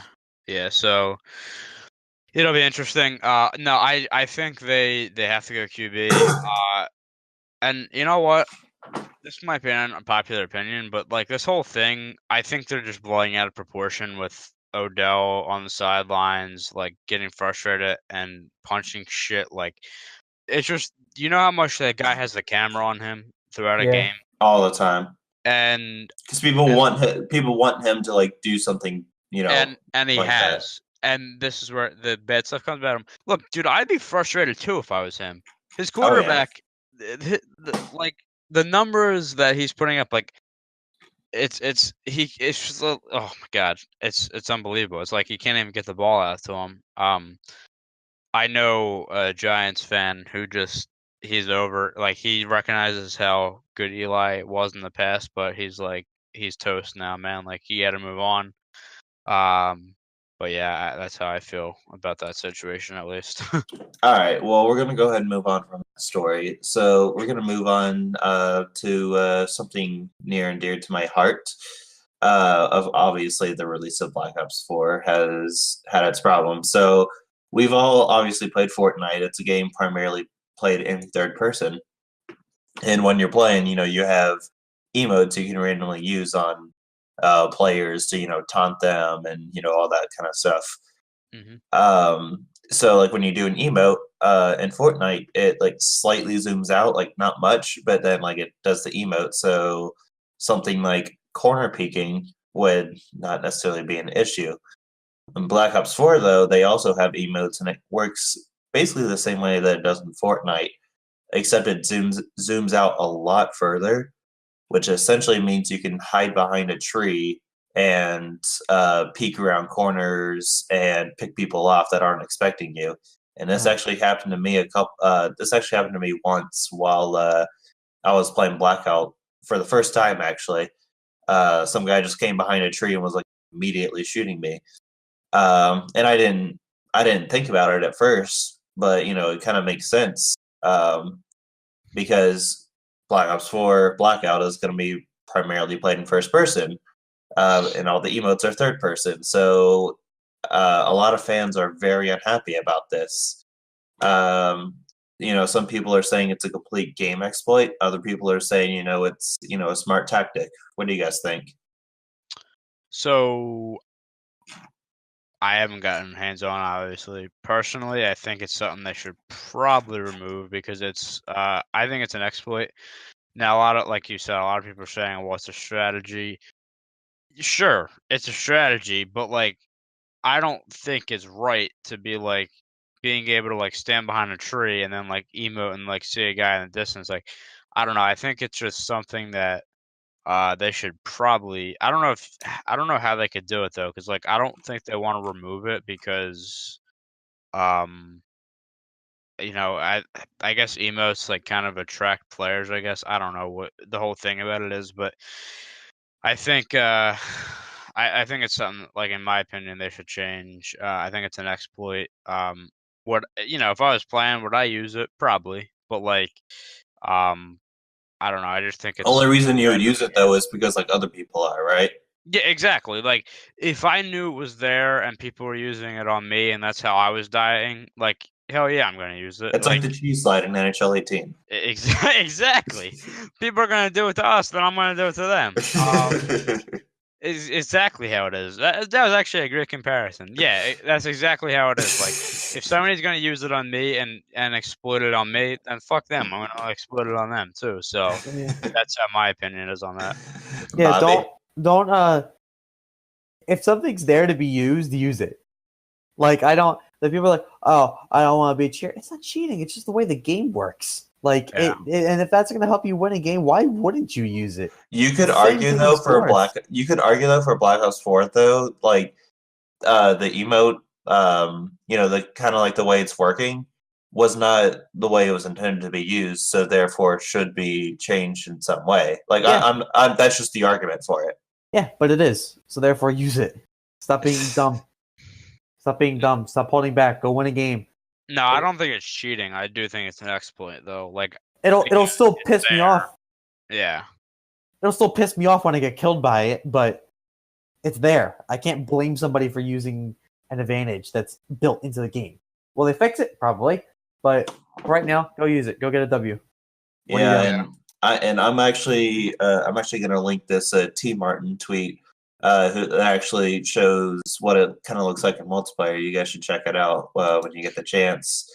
And it basically shows how it works in firing range. Like you could just peek around doors and peek around corners pretty easily without any trouble.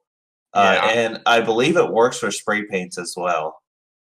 So I seen this yesterday, and I'm watching it now, and like again, it's there, so I'm gonna use it. But like, this is dumb. Like they got to take that out. Like it's I don't know. I think it's too good. I think it would probably be too good. You know what I mean? Like people will be using that all the time. And now that it's out there, like it was like trending on Twitter. Like everybody's going to be using this shit now. So like, um, I don't know. I feel like it could be a problem. They're gonna have to, in my opinion, I think they have to do something about it.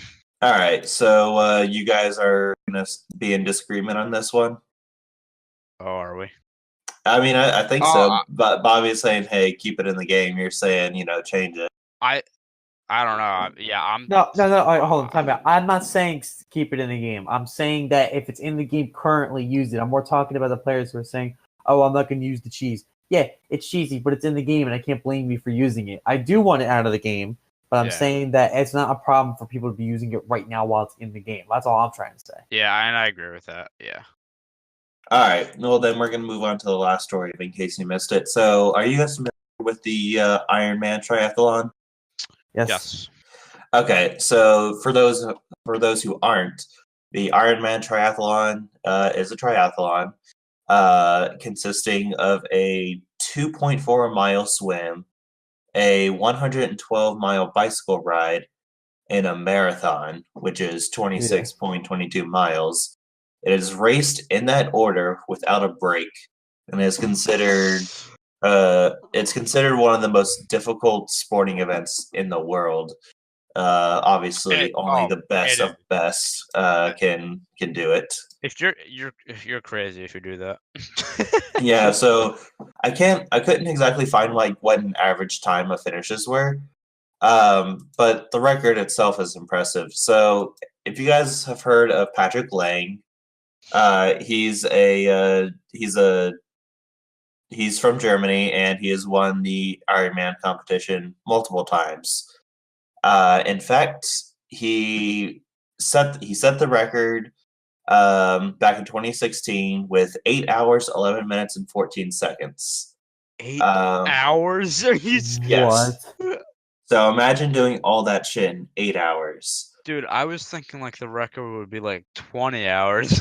Nope. Okay, so the next year in 2017, he won again, except this time he smashed his own record and got a time of 8 hours, 1 minute, and 40 seconds. Huh.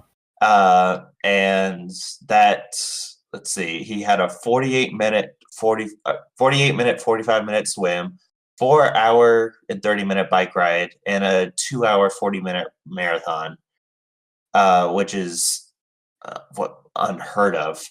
Yeah, a 2 hour what?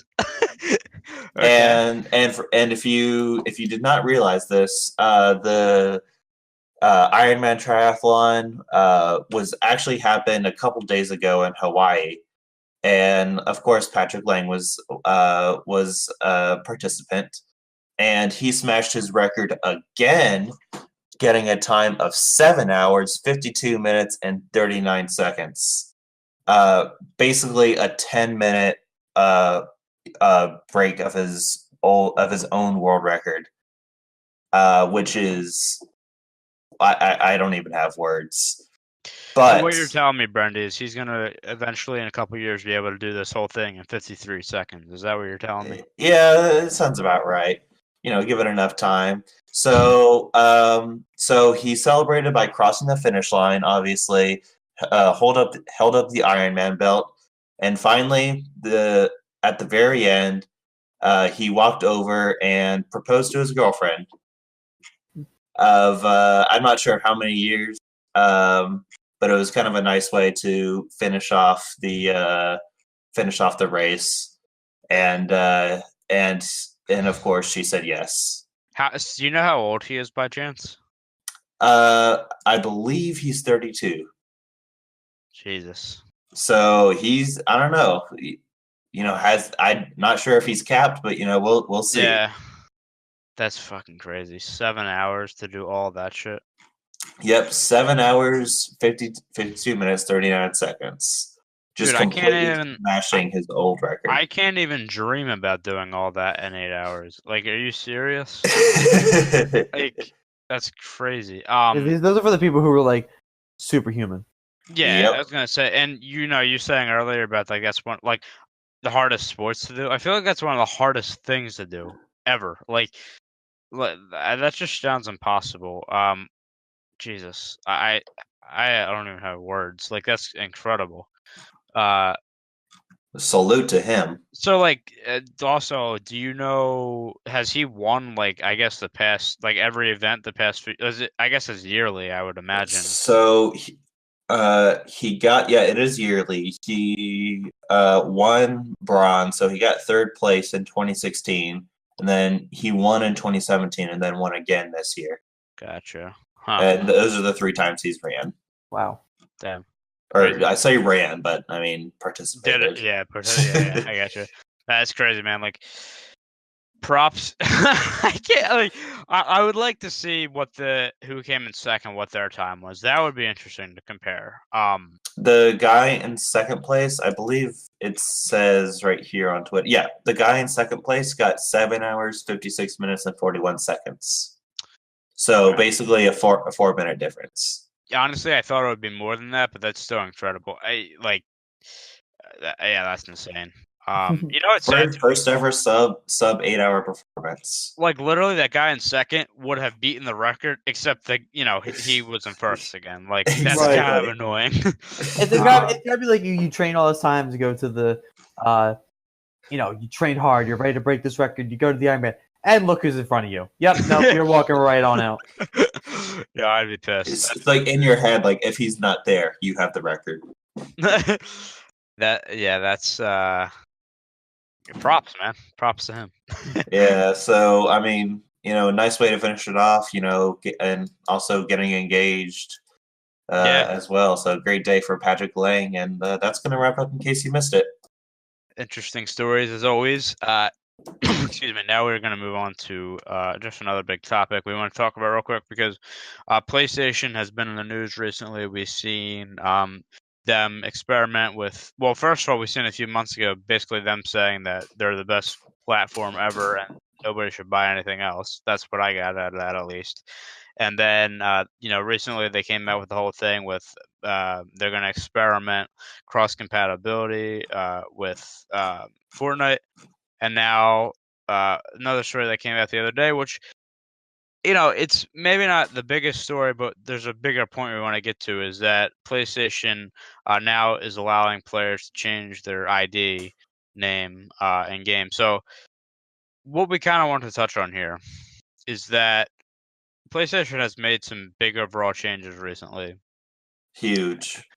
And we kind of want to just have a discussion here about where we kind of think the company is going. Like, I'll be honest. Like, we were trying to find numbers to back us up here, and it's very tough because first of all, it's either a website like there's not enough information out there, or there's websites that have different numbers. So it's very hard to actually see, and like the numbers are way off too. It's not like they're close. So like I didn't want to put those numbers out there just because I feel like they're unreliable.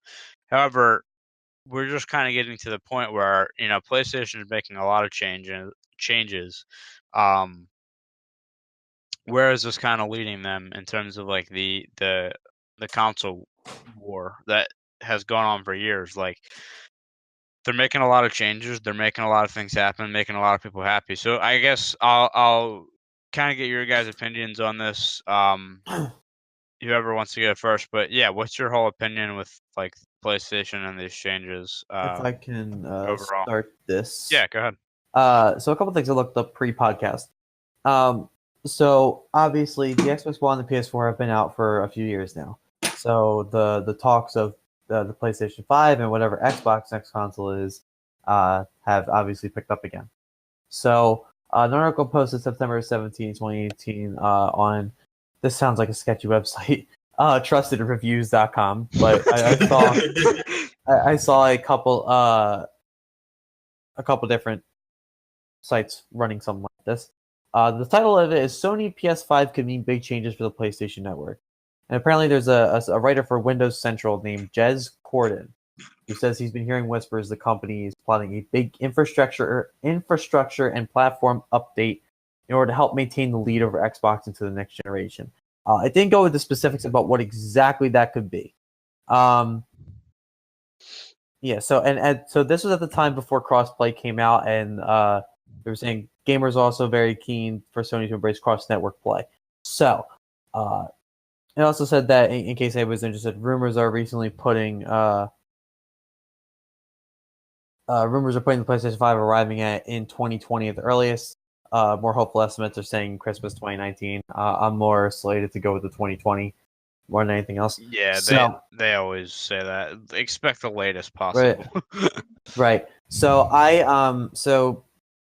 so part of me is thinking that. So I was curious if a reason they were doing this was because our sales down or anything like that. And I pulled up some numbers here from Statista.com, where I was able to find unit sales of the PS4 by actually all their systems since 2011 by quarter.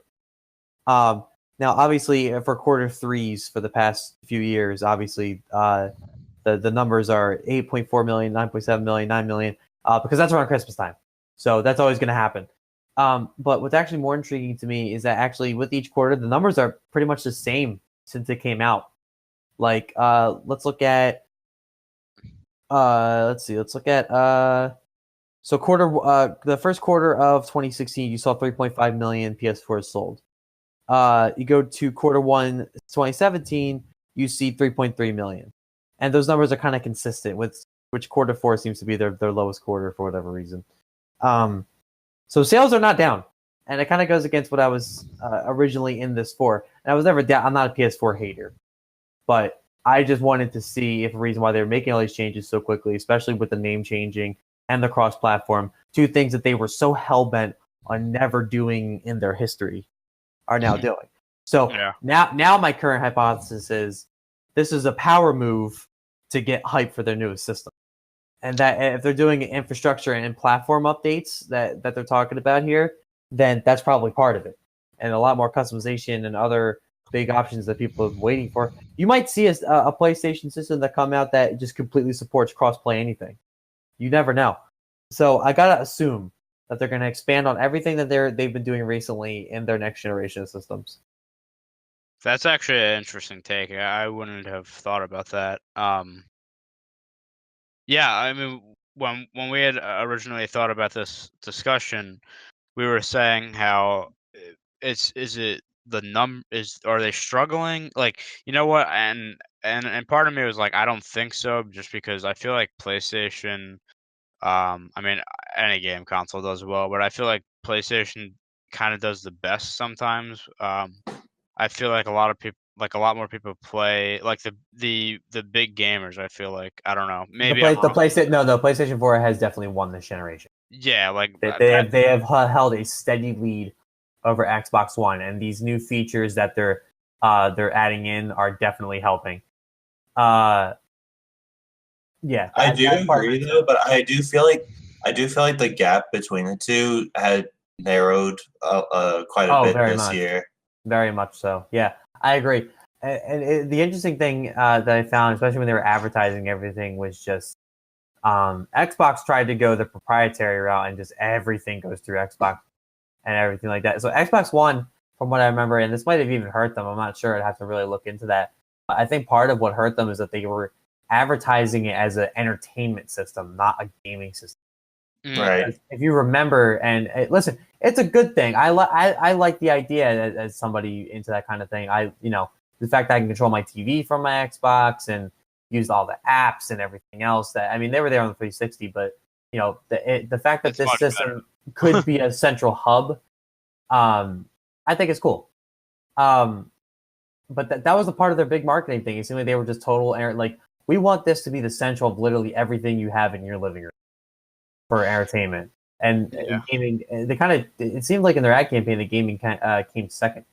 So you can disagree with me if I'm wrong, but I feel like Xbox was more catering toward you're right. The whole entertainment thing, maybe a more family vibe, and PlayStation was catering more toward the gaming, the hardcore gaming, stuff like that. And maybe that's why they're as successful as they are. I don't know. I do agree with the whole thing with it kind of being a whole hub. Like, for me, I got Netflix on there, I got Hulu on there. Like that's what I use to watch everything.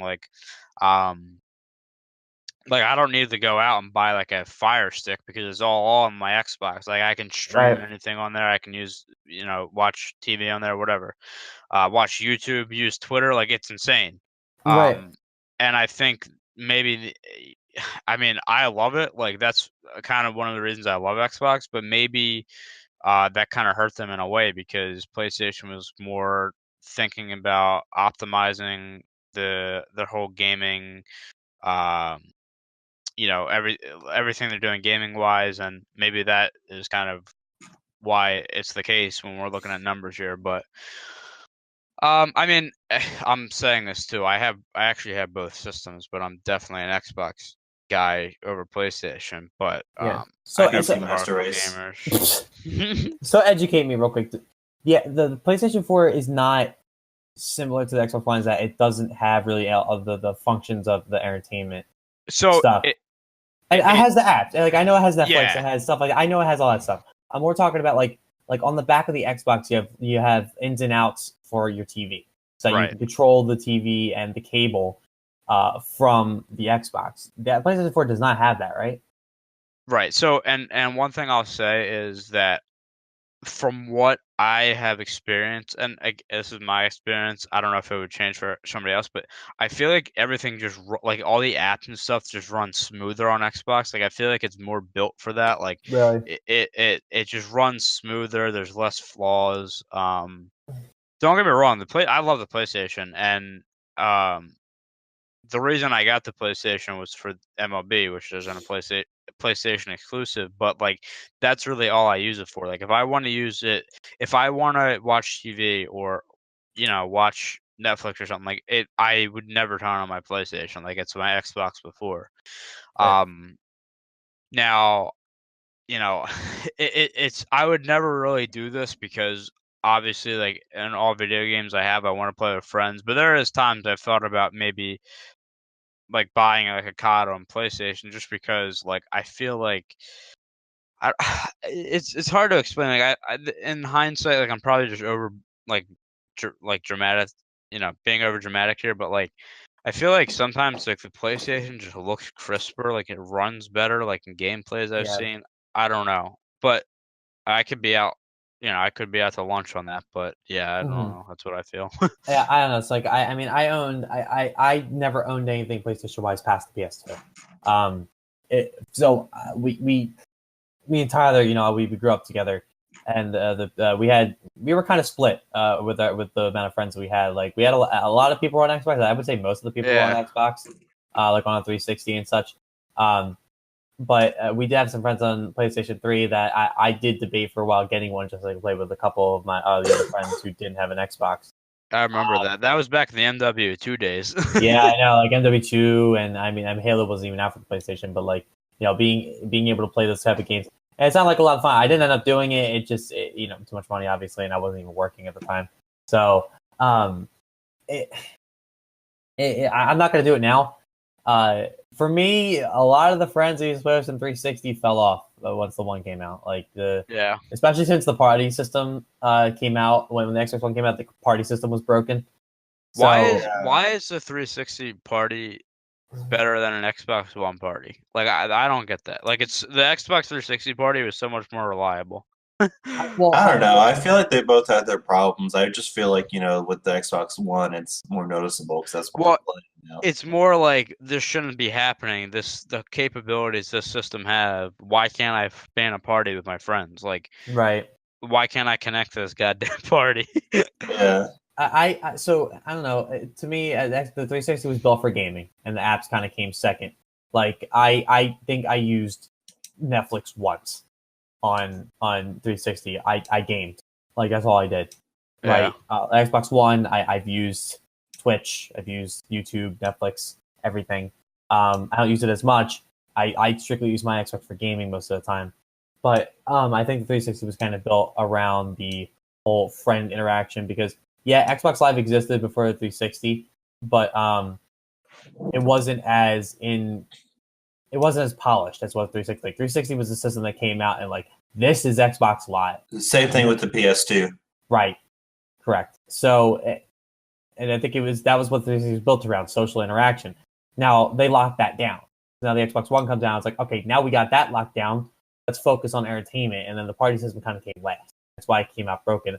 I remember when it came out and like I saw some YouTubers I was watching. It's like, yeah, we're calling on Skype because everything is broken. Yeah. And this was at a time I think that Microsoft just purchased Skype. And here's my I hate Skype now. Oh my god. My girlfriend actually gets sick of this rant that I do, but I cannot stand Skype ever since Microsoft took it over because they tried to incorporate it with every other service that they have. Like, so I made my account before they bought it, right? So I have a username, right? You cannot look up somebody by their username anymore. Not easily anyway. I know. It's annoying. It's so stupid. Because like me and my girlfriend, like we try to FaceTime for some reason, like the connection's really bad. So we've been using Skype. I'm like trying to like find her username took literally 10 minutes. Like why is that a thing?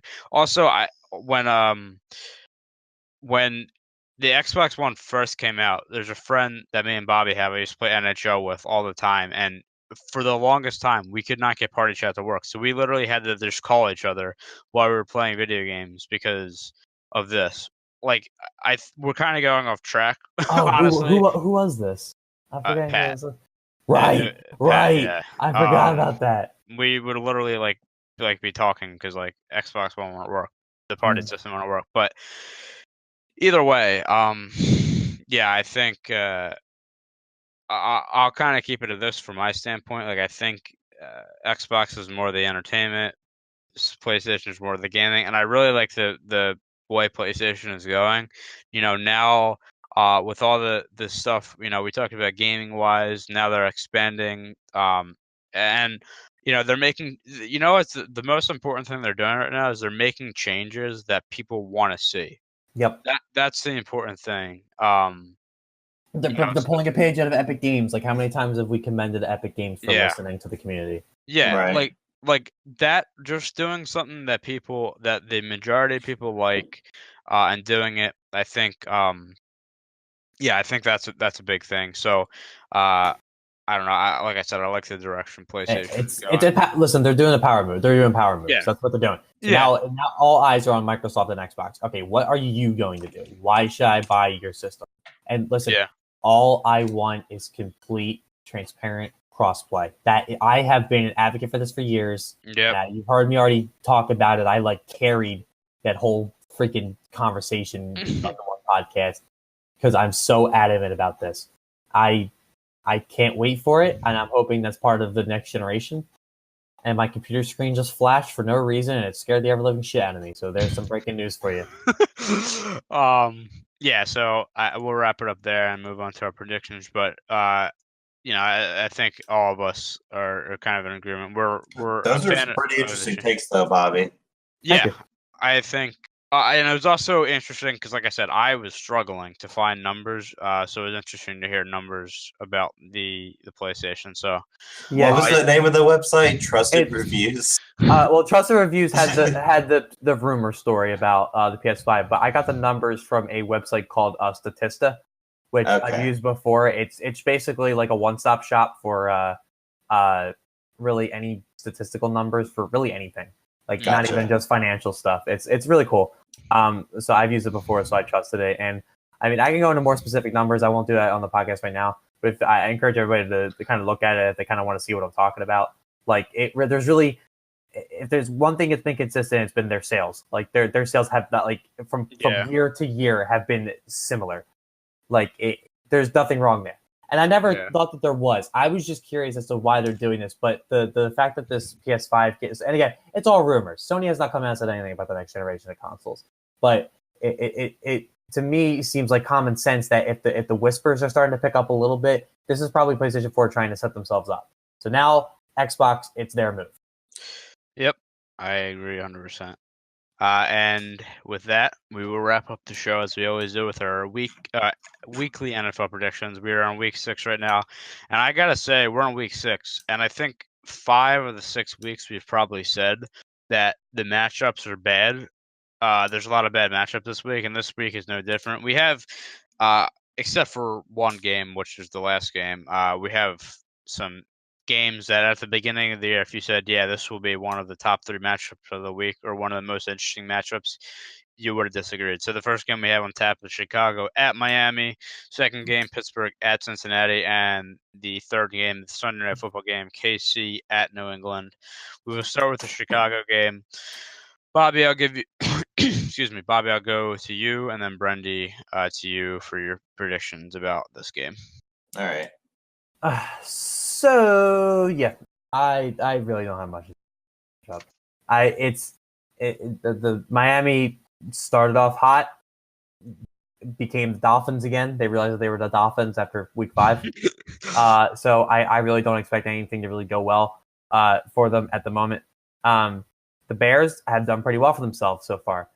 I believe they're on a 3 or so game win streak. Yeah, 3-game win streak. And that part of it is because of Khalil Mack. So and if Miami continues to be Miami, I see the Bears just completely running away with this game, 24-7. I have no hope for Miami whatsoever. Just for the record, and also I hate them. Bias. All right, so I'm gonna go ahead and say my prediction personally. Like, I'm gonna stick with my predictions that I made last Friday. Bobby, shut the fuck up. I'm gonna stick with my gut prediction. I originally had Miami winning against Chicago 30-17. One thing that has me worried though, and this is kind of breaking. This is a big deal. Yeah, Ryan Tannehill may not play. About a minute. Okay. He's knocking on the door. No, it's all good. So sign up. So Ryan Tannehill may not play because of an injury. Go ahead. Yeah, real quick. Jeff Darlington of this is from his Twitter, calling Ryan Tannehill doubtful for the game. Well, too bad. I'm sticking with my pick. I'm gonna say Brock Osweiler is gonna have a 400-yard performance. I'm gonna say he's gonna have probably a 400-yard performance with 3 interceptions, if not more. But still find a way to pull it off against Chicago. The one thing that Chicago has, they're obviously looking good with Mitch over there. It's really hard to pit them. It's really hard to say that Miami can easily beat Chicago because now with Ryan Tannehill not playing, I definitely think Chicago is going to be the favorite. But you know what? I'm going to say this is my upset of the week. I'm going to go with Miami 30 and Chicago 17. Without Tannehill? Yeah. I mean, that's not saying much, but... Yeah, I mean... So I'm going to stick with my prediction. I'm not going to change it because I think that either way, whoever's starting quarterback for Miami, the game's going to go this way. I actually have a close game, ending 24-23. I just have a feeling that this is going to be one of those really, really, really sloppy games. A lot of turnovers, some defensive touchdowns. It's going to be close the whole way because each team is going to be just as bad as the other. And now with Brock Osweiler starting, Jesus, he might throw 6 picks this game. So he might throw 6 picks and still win somehow. Yeah, I don't know. It feels like it's also one of those things where I feel like Chicago shouldn't be as good as they are. So maybe this is a game where they get like humbled, I guess. But yeah, I'm gonna go with Chicago winning 24-23 in a close game. A sloppy game at that, but a close game. Next, Bobby, you can give your prediction on the Pittsburgh game in Cincinnati. Okay.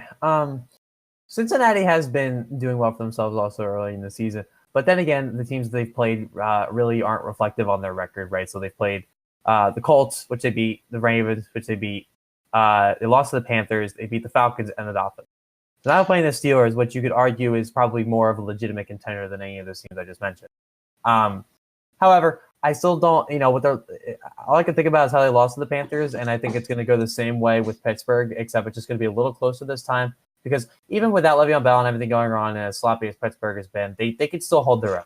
So I still have Pittsburgh winning, but I only have them winning by a field goal, so I have them winning 17-14 in a very low-scoring game. All right, so I'm gonna disagree with you and say that Pittsburgh is not actually a legitimate contender. Okay. And I want to say Cincinnati is, believe it or not, I hate to say this. Yeah, sorry. I was just going to say, I'm pretty sure in our preseason predictions, me and you both said that they were going to be a team probably getting a top 5 pick. Yeah. I, that's exactly what I said. And I hate to say this, but Cincinnati, they're legitimate. They've any doubts I had about them, basically, quite honestly, like any doubts I had about them went away about 2 weeks ago when they beat the Falcons. Despite all the injuries the Falcons had, the Cincinnati just looked really good. And I expect that to hold. In a way, like the Steelers and the Falcons are two very similar teams. Only difference is kind of the side of the ball. Pittsburgh has mainly been struggling offensively, and Atlanta's been struggling defensively. So if I were to, this is a very interesting matchup. I'm going to have to say Cincinnati pulls it off, though. I think Cincinnati is looking very legitimate. I'm going to have them winning 28-20. I disagree wholeheartedly. So look, this just feels like one of those games for me so Pittsburgh's 2-1 right now, and Cincinnati's 4-1, and I just feel like it's one of those games where things are going to go back to normal. So I think they win this game 34-23. Interesting stats I'm looking at now. Juju Smith-Schuster is actually the leading yardage receiver for the Steelers. I feel like Antonio Brown, one of these weeks, is going to have a monster week. And for some reason, I just feel like it's going to be this week. Like, I feel like he goes off for like 2 touchdowns and 150 this week. I don't know. There's just I have that feeling. This is also going to be an interesting game because the last time these two teams played, of course, the Ryan Shazier situation happened, and also in that same game, Juju Smith-Schuster fucking laid out Perfect.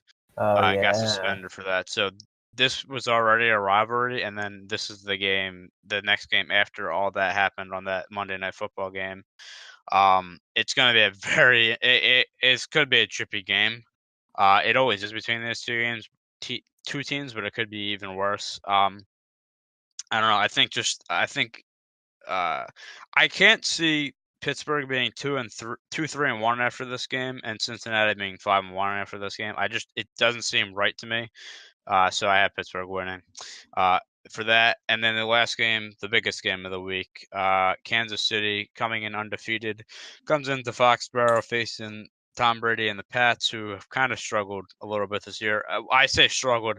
They haven't been themselves. I guess is the right term. I mean, they're still 3-2, but we expect a fucking undefeated season, I guess, from the Patriots. But either way, Bobby, go ahead with your prediction. So okay, first of all, I just clicked the wrong thing. All right. We're home. As I was saying, the Chiefs have been red hot, but there is a lot of stories. Oh, it's too hot, boys. No, it's too hot. It is too hot, boys. So I'm gonna have some faith. I expect a little bit of a shootout, not too high scoring, but the Patriots defense has been pretty abysmal, to say the least, at least in my eyes. So I don't see this being a defensive battle whatsoever. And with the Pats having Edelman back, this gets interesting now. We might start seeing the Patriots in the form that everybody knows them in. And this all depends. It's going to me, this is the game that's going to depend on one play and one play only. It's going to be one of those games. It's going to complete back and forth, and it's going to be one play, one interception, one fumble, one something. that's going to make this game happen. But I'm going to get behind my team and say this is where Kansas City's stand ends, and they lose 24-28 to the Patriots. Yeah, and I'm going to agree with you. Pats are playing home. I think Patriots have been playing a lot better now than they did, in the first couple of weeks. Mhm. And Kansas City, looking red hot. I think this is a game, though, that's going to come down to whoever has the ball last. I agree. Quite honestly, I think what's going to happen is Kansas City is going to get the ball last, and they're going to go for it on fourth down and can't convert. And then New England's going to be able to, take a knee and win this game 31-28. And I will stick with it's kind of crazy that all of us are going New England on a Chiefs team that's 5-0 and has one of the best offenses in the league. However, their defense has sucked, like flat out. Like I think this is going to be a shootout. New England's defense has been average at best. I think Kansas City's defense, they are really missing Eric Berry on the back end, which I'm going to look right now. He is doubtful. Justin Houston is also doubtful. Those could be two big losses. A bunch of guys questionable, including Gronkowski and Gordon for the Patriots. They'll play. They put them on the injury report, but they'll play. So yeah, I feel like New England takes this game 38-31 in a shootout, and that's that. But that is our Week 6 predictions. And before we wrap up the show, I'll give it over to Bobby for some news. So, got some house cleaning. I would like to make the announcement that the Come Play podcast has now been approved on various podcast services besides YouTube. So we are now currently, the big names, we are on Spotify, and we're also on Google Play. We are still, at the time of this podcast, awaiting approval from Apple to get on Apple's podcasts. But other places you can find us, there's a million different places that we end up getting put on, such as Stitcher and other places like that. So look for us wherever you listen to your podcast. There is only episode 1 is the only episode that's up right now, but that was just because I wanted to just do one just to make sure everything worked correctly. So now that I know that everything does, I'm going to continue to upload the rest of the episodes that we have already done, and so that will be up to date shortly. But I did want to announce it because it is a big deal for us, and it's going to be going to see if we can kind of expand a little bit. It's going to be fun to see. I hope you will tell your friends to go listen to this podcast that 4 idiots like to do every week for some reason. And maybe you subscribe for the hot takes. Maybe you subscribe because we're the biggest idiots on the planet. Who knows what it is? But at the end of the day, we hope you go give us a listen, and would love to see some subscribers on all those platforms, and we hope you'll stick with us. Yep. Well said. And we have some potential changes coming. We are experimenting with some things. Maybe, some changes for episode 10. You never know. But yeah, we're experimenting some things. I won't tease it too much because, anything can change. But yeah, some changes coming. Also, podcast coming out this week. Me and Brendy will be doing our NBA season preview, so look for that. Should be coming out a few days after this podcast releases. So just kind of some housekeeping there. We will leave you with that, and hope to see you next time on the Come Play podcast. Episode 10, a little bit of a milestone for us.